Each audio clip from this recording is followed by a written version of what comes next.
Bueno, hermanos, acá estamos grabando el estudio bíblico porque, como les dije el domingo, lo vamos a hacer en vivo mañana miércoles a las 5 de la tarde y quiero tenerlo listo para poderlo poner en YouTube y que también las personas que no tienen Facebook de la iglesia puedan verlo en YouTube.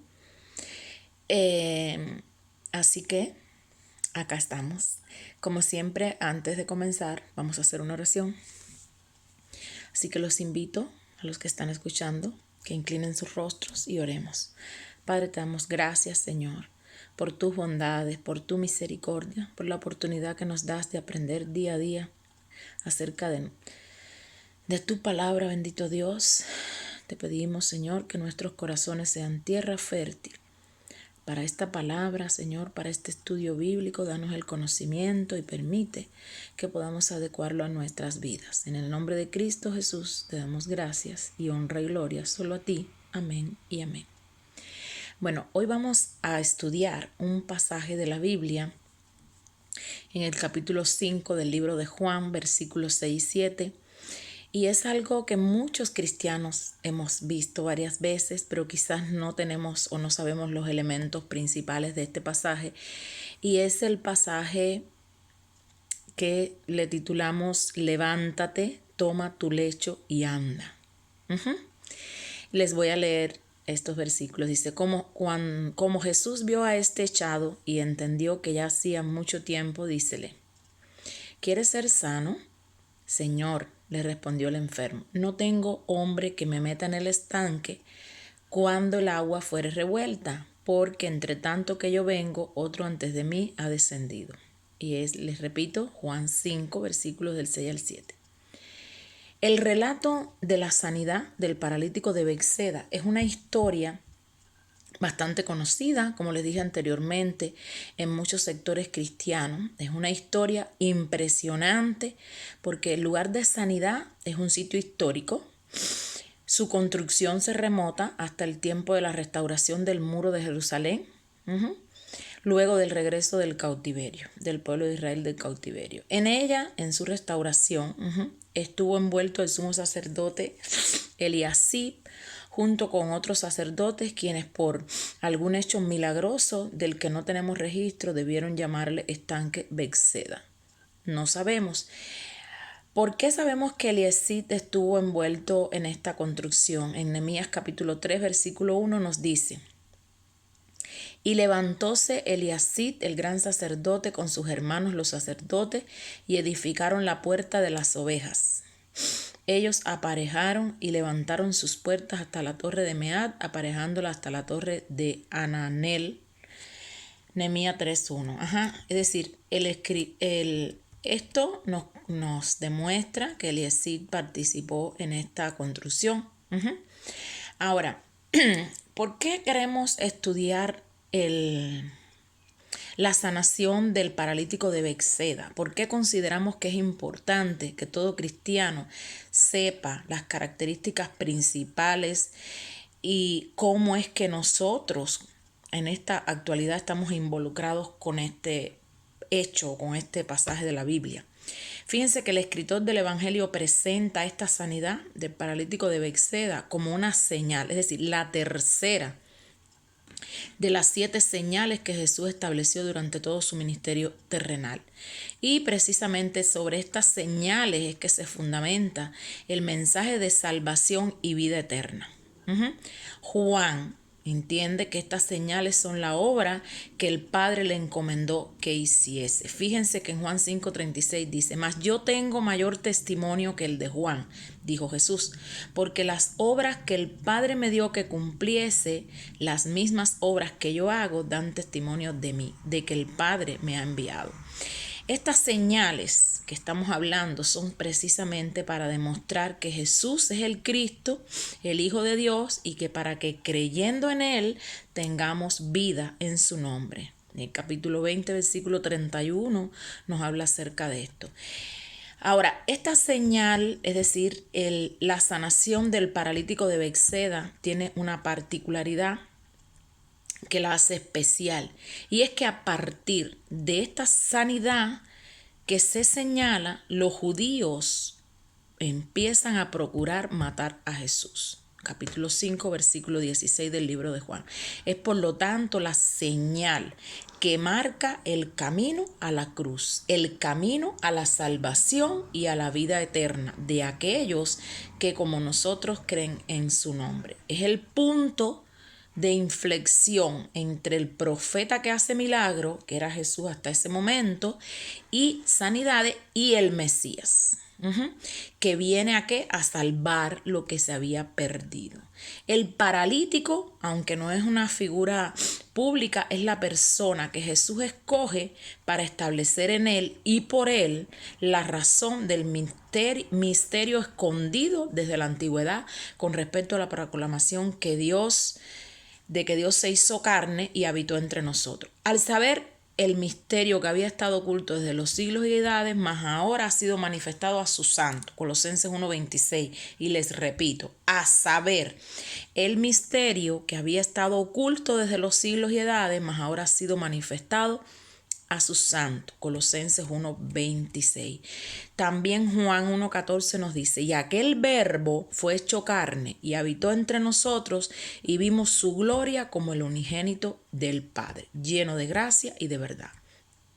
Juan presenta esta sanidad del paralítico de Bethsaida como una señal porque por la forma de cómo Jesús sana al paralítico, junto con las condiciones del lugar, que le dijimos que era un lugar histórico, con la fecha y este proceso de sanidad, se constituye el protocolo para la salvación y la vida eterna.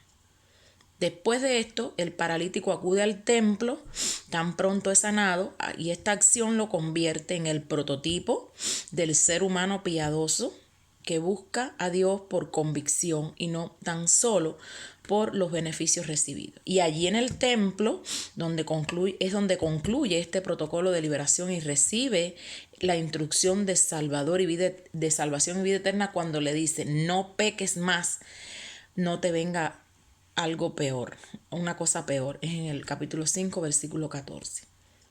Es decir, que las palabras de salvación y vida eterna están contenidas en el seguimiento e instrucción que Jesús le da. Ahora vamos a comenzar cuando Él le dice, levántate. ¿Qué significa esta palabra? Levántate.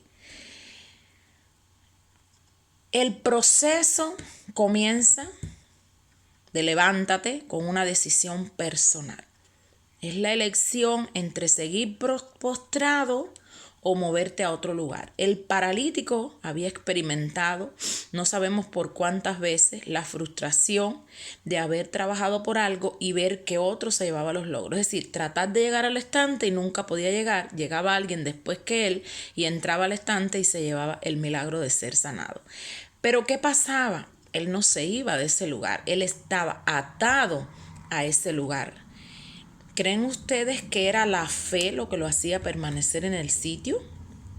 Fíjense, yo no lo creo, porque él mismo confiesa que no había probabilidades para que él fuese sanado en ese lugar. Entonces, ¿qué lo hacía permanecer allí? Esto lo podemos aplicar en nuestras vidas. Hay ataduras, hay cosas que nos tienen atadas a nosotros a un lugar y que no sabemos el por qué estamos allí. Si sabemos perfectamente que esa realidad que está ocurriendo no nos conviene. Amén.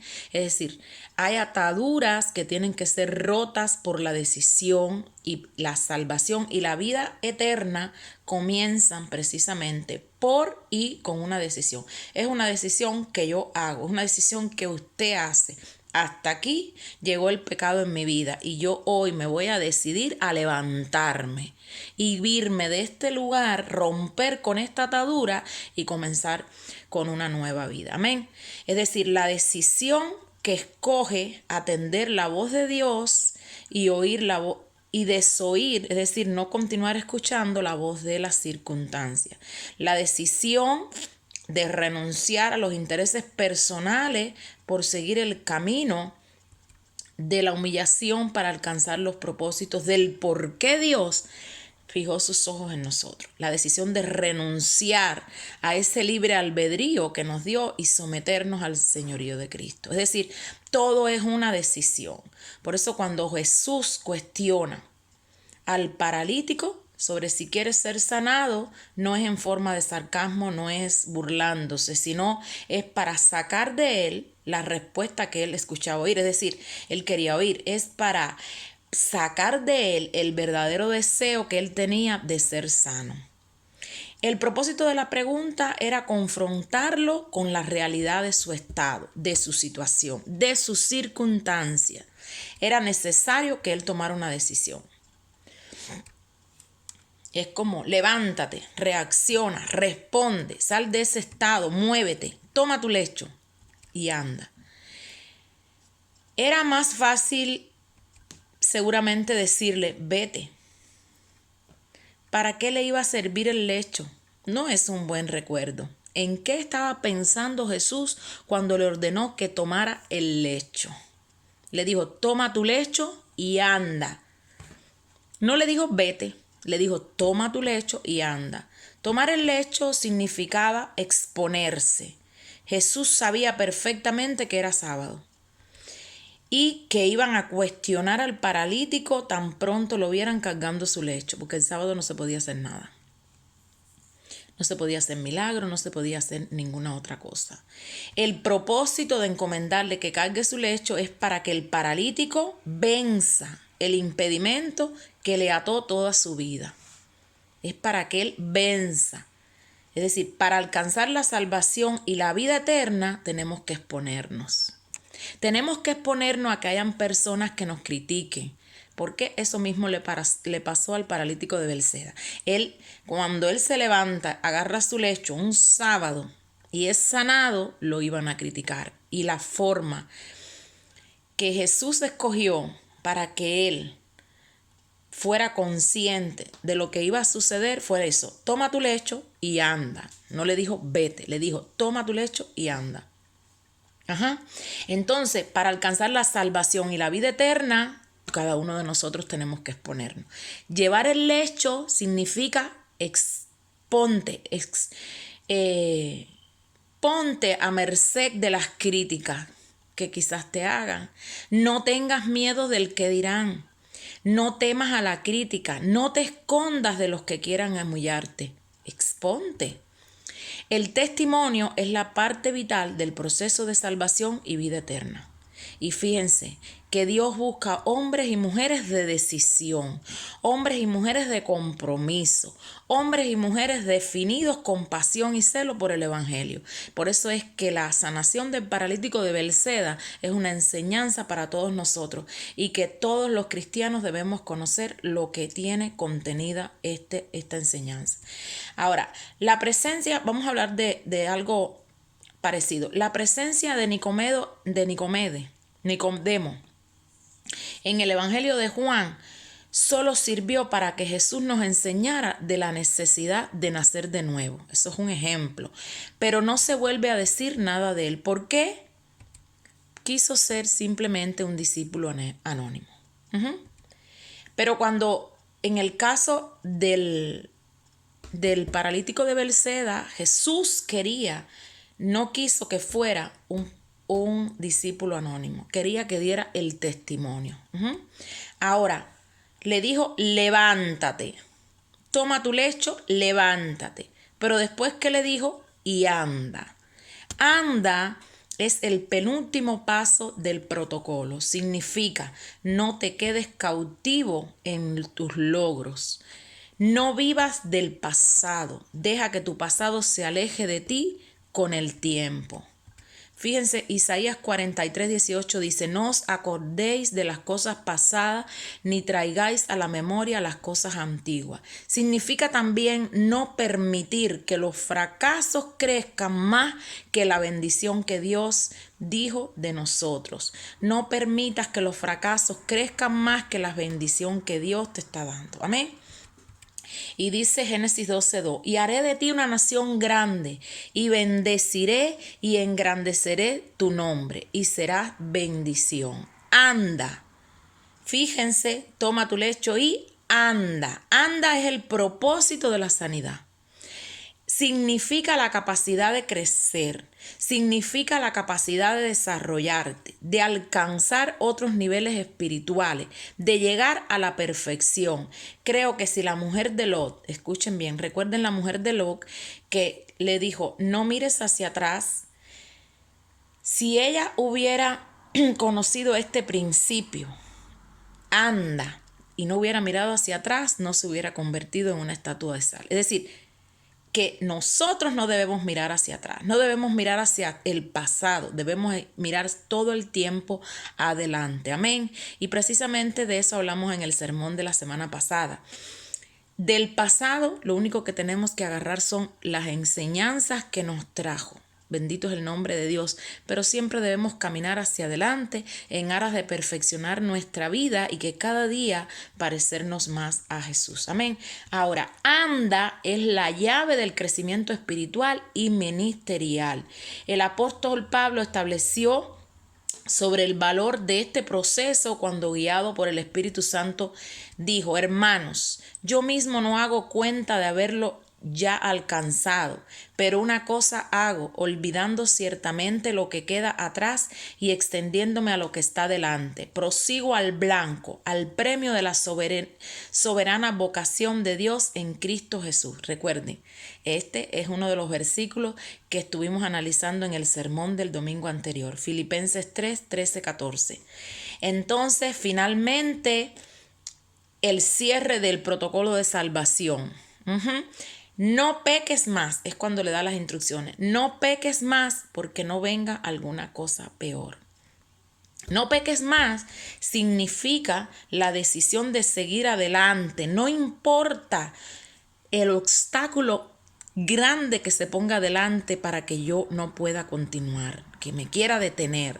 Es la decisión de mantenernos firmes. La decisión de mantenernos firmes a pesar de las circunstancias, a pesar de los obstáculos, a pesar de todas las cosas que se van a interponer en que yo siga adelante hacia el camino que yo escogí en Cristo Jesús. Amén. No peques más no es una consigna religiosa, es convicción, es firmeza, es entereza, es celo por la obra, aunque no se forme parte de una congregación. Quien toma la decisión de fidelidad, que anda, es ser fiel también al Señor, no teme las caídas porque sabe que el pecado ya no se enseñorea más de él. Amén. El que se apropia de esta palabra anda, si por una casualidad resbala y cae, se levanta y sigue andando hacia adelante, cada día más pareciéndonos más en nuestro actuar a Jesús. Amén. Ahora, fíjense, les leo Romanos 6 del 12 al 14. No reine pues el pecado en vuestro cuerpo mortal para que le obedezcáis en sus concupiscencias, ni tampoco presentéis vuestros miembros al pecado por instrumento de iniquidad. Antes, presentaos a Dios como vivos de los muertos y vuestros miembros a Dios por instrumentos de justicia, porque el pecado no se ensoñará de nosotros, pues no estáis bajo la ley, sino bajo la gracia. Aleluya. Romanos 6, 12 al 14. Fíjense, también no sé si ustedes habrán escuchado un corito antiguo que decía: he decidido seguir a Cristo, no vuelvo atrás, no vuelvo atrás. También hay ahorita un himno cristiano que no recuerdo la cantante que también que dice: he decidido seguir a Cristo, no vuelvo atrás, no vuelvo atrás. La cruz está ante mí, el mundo atrás quedó. Es decir, hacia adelante, hermanos. Satanás, el enemigo nuestro, ha minado tanto nuestros púlpitos que en lugar de predicar el evangelio del poder del reino, a veces se predican filosofías morales y motivacionales. Tratemos de huir de eso. Fíjense que la peor caída del hombre es la ambigüedad de su decisión. Es no estar seguros de lo que quieren. Es no estar seguros de seguir adelante. Es estar un paso para adelante y dos para atrás. El proceso de la salvación y vida eterna comienza con una decisión, como el paralítico de Bethesda. Toma tu lecho y se cierra con otra decisión. Y Jesús le dijo, ninguno que poniendo su mano al arado mira atrás es apto para el reino de Dios. Lucas 9:62. Siempre hacia adelante. Amén. Ahora yo te pregunto, hermano, ¿cuál es tu decisión? ¿Vas a seguir hacia adelante o vas a dar un paso hacia adelante y dos hacia atrás? Recuerda que si tienes que poner este estudio 3, 4 veces para que lo entiendas y para que te apropies de la enseñanza, hazlo. Yo te invito a que lo hagas. ¿Por qué? Porque la sanación del paralítico de Bethesda, además de ser la tercera de las señales que nos ayuda a entender el mensaje de salvación, nos enseña a que siempre debemos caminar hacia adelante, que debemos ser decididos, que debemos ser fieles a Dios y que siempre vamos a tener su mano para aguantarnos. Bendito es el nombre del Señor. Gracias, hermano, y muchas bendiciones.